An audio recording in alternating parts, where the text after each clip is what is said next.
पुराने ज़माने की फेरी टेल्स कमाल की हुआ करती थी। मैं जानती हूँ कि आप यकीन नहीं करेंगे क्योंकि फेरी टेल्स तो हमेशा खुश मिजाज प्यारी परियों की कहानी होती है, लेकिन ऐसा नहीं है। असली फेरी टेल्स तो डरावनी थी। तो चलिए दो बच्चों के साथ चलते हैं एक ऐसी ही डरावनी और अजीब और खौफनाक कहानी में। बहुत पहले की बात है, ग्रिम नाम के राज्य में दो बच्चे रहा करते थे, हैंजल और ग्रेटल। वो रहते थे अपने पेरेंट्स किंग और क्वीन के साथ, जो अपने बच्चों से बहुत प्यार करते थे। एक रात किंग और क्वीन ने अपने बच्चों के सर काट दिए। रुकिए, आपको लगता होगा कि भला कोई पेरेंट्स अपने बच्चों के साथ ऐसा कैसे कर सकता है? और ये क्या मूवी के स्टार्ट में ही हैंसल और ग्रेटल की कहानी खत्म? नहीं, ऐसा नहीं है। इन बच्चों की कहानी तो अभी शुरू हुई है। तो चलिए आगे बढ़ते हैं। किंग और क्वीन अपने बच्चों का गला काटने के बाद खुद ही उन्हें एक मैजिकल धागे से रोते हुए सिल रहे होते हैं। इसके बाद ग्रेटल और हैंसल जिंदा हो जाते हैं। ग्रेटल अपने पेरेंट्स से कुछ बात किए बगैर अपने भाई को रूम में लेकर चली जाती है और दोनों अपने रूम में आकर रोते हैं और डिसाइड करते हैं कि अब हम यहाँ नहीं रहेंगे, हम अपने लिए एक नए पेरेंट्स तलाश करेंगे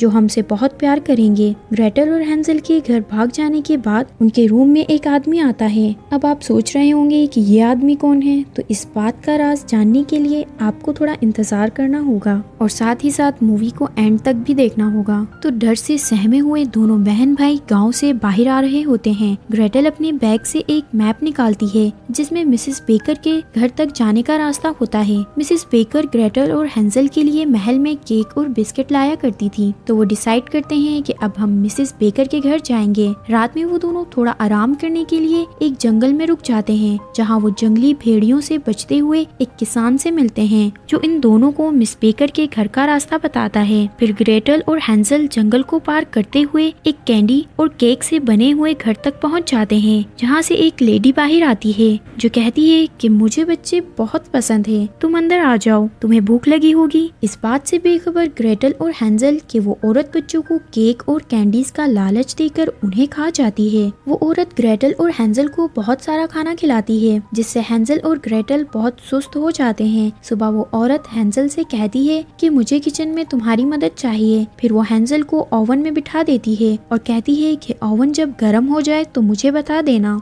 हैंसल जल्द ही उस औरत की साजिश को समझ जाता है। वो इस औरत को ही बड़ी चालाकी से ओवन में बंद कर देता है और अपनी बहन को लेकर वहाँ से भाग रहा होता है, लेकिन मिसेस बेकर उन्हें खाने के लिए आ जाती है। तो हैंसल मिसेस बेकर को धक्का दे देता है, जिससे वो मर जाती है और वो दोनों वहाँ से भाग जाते हैं। फिर हम देखते हैं कि वही रूपोश आदमी ग्रेटल और हैंसल का पीछा कर रहा है। ग्रेटल कहती है कि हमें उसी किसान के घर जाना चाहिए, वो बहुत अच्छा इंसान है, उसने हमारी मदद की थी। तो हैंसल और ग्रेटल निकल पड़ते हैं उस किसान के घर की तरफ। वो दोनों जब किसान के घर पहुंचते हैं तो किसान और उसकी वाइफ दोनों बच्चों को देखकर बहुत खुश होती है। फिर वो रात के खाने के लिए ग्रेटल और हैंसल के लिए शलजम लेकर आते हैं। वो सारा टाइम शलजम ही खाते हैं। एक दिन हैंसल खेलते हुए एक रूम में चला जाता है जहाँ 7 बेड होते हैं। तभी किसान वहाँ आकर हैंसल से कहता है कि दोबारा इस कमरे में मत आना। हैंसल ग्रेटल को लेकर आता है। वो दोनों इस रूम में जाते हैं जहाँ ग्रेटल को किसान और उसकी फैमिली की पिक मिलती है। किसान के अपने 7 बेटे होते हैं। वहीं ग्रेटल किसान और उसकी वाइफ की बातें सुन लेती है, जो अपनी वाइफ से कह रहा होता है कि अगर हम बेटी की ख्वाहिश में ग्रेटल को यहाँ ना रखते तो आज हमारे बेटे अबाबिल बनकर यहाँ से नहीं उड़ते। अब ग्रेटल को यहाँ ये लगता है कि ये सब उसकी वजह से हुआ है। वो सोचती है कि शायद उसे किसी चुड़ैल का श्राप है और वो डिसाइड करती है कि वो इस गलती को सुधारेगी और इन 7 भाइयों को लेकर वापस उनके घर आएगी। फिर ग्रेटल और हैंसल का एक नया सफर शुरू हो जाता है।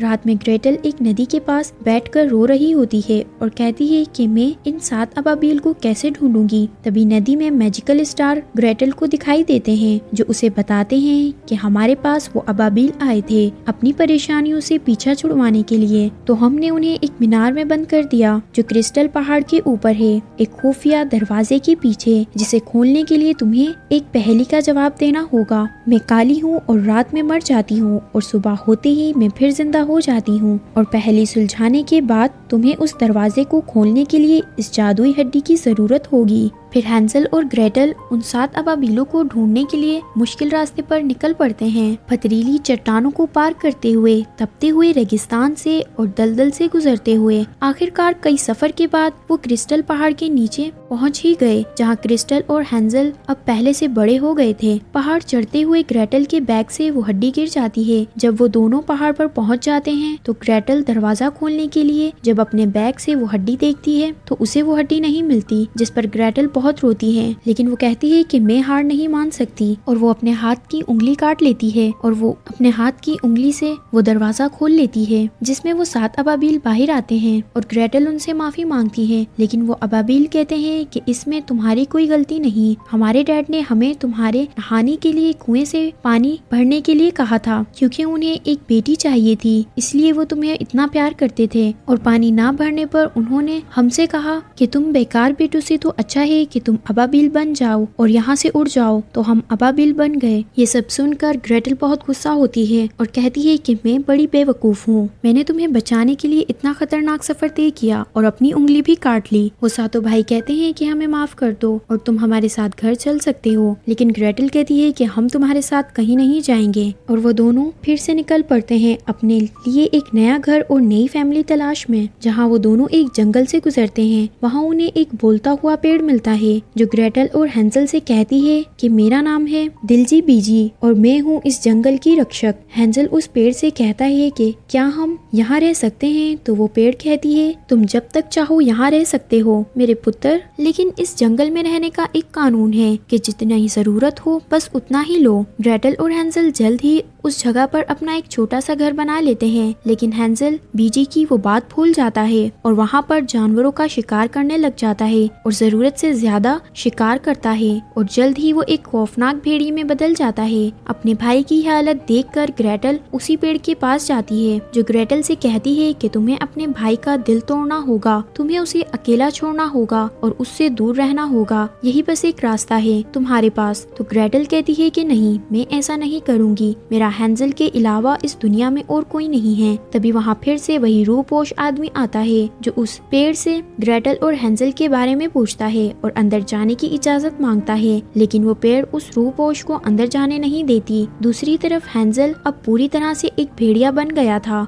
और वो ग्रेटल पर भी हमला कर देता है, जिसकी वजह से हैंजल ग्रेटल के पास रखा खुद का फेवरेट टॉय तोड़ देता है और वहाँ से भाग जाता है। वहीं बाहर महल के कुछ सिपाही और वजीर शिकार के लिए आते हैं जो हैंजल को अपना शिकार बना लेते हैं और उसे अपने साथ ले जाते हैं। ग्रेटल को लगता है कि उसने अपने भाई को खो दिया। वो उदास होकर उस जंगल से अकेली ही चली जाती है, जहाँ उसके पीछे पीछे वही रूपोश भी होता है, जिसे अपने पीछे आता देख ग्रेटल देख लेती है और वो उससे डर कर भागने लगती है। तभी वहाँ एक ईडक नाम की लड़की आकर उसे बचा लेती है जो एक मछली बेचने वाली होती है। वो ग्रेटल को अपने साथ अपने गाँव ले आती है। वहीं हम देखते हैं कि जिन्होंने हैंजल का शिकार किया होता है वो हैंजल को लेकर उसी गांव में ले आते हैं। जैसे ही वो उस भेड़िए को काटते हैं तो उसकी खाल में से निकलता है हैंजल। ये देखकर सभी लोग बहुत हैरान होते हैं। सीन चेंज होता है और हम ईडक और ग्रेटल को देखते हैं। ईडक ग्रेटल को अपने साथ रहने का कहती है और वो कहती है कि तुम मेरे साथ मेरे काम में मेरी मदद कर सकती हो।